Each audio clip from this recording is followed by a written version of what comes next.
ఒకసారి చెప్పండి ఎంత అవుతుంది, దీనికి ఎంత ఉంటుంది అనేసి.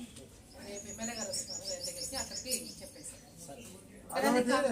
అది కాగానే ఇది స్టార్ట్ చేసేసేయండి, అయిపోతుంది సార్ చెప్పేస్తారు డీసీ గారికి. ట్యాంకు రెండు ఉంది, ఒకటే ఉంది అనమాట. ఇంకో ట్యాంక్ కూడా పెట్టేసి ఇంకో ట్యాంక్ పెట్టేస్తే ఏమైందంటే లోడు ఇదే అయిపోతుంది.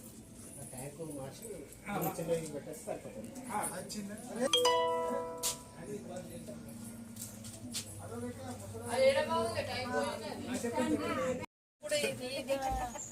ఏమి చెప్పలేకపోతున్నాం ఈ గవర్నమెంట్ లో, ఏమి వస్తలేవు, ఏమి చేస్తలేవు, ఏ పనులు అయితలేవు.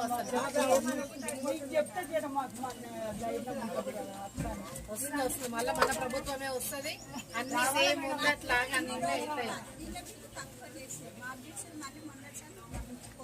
మన గవర్నమెంట్ మారింది కదా, మరి మన కేసీఆర్ గారు వేరే ఉండే, అప్పుడు వేరే ఉండే పరిస్థితి, ఇప్పుడు వేరే ఉన్నది.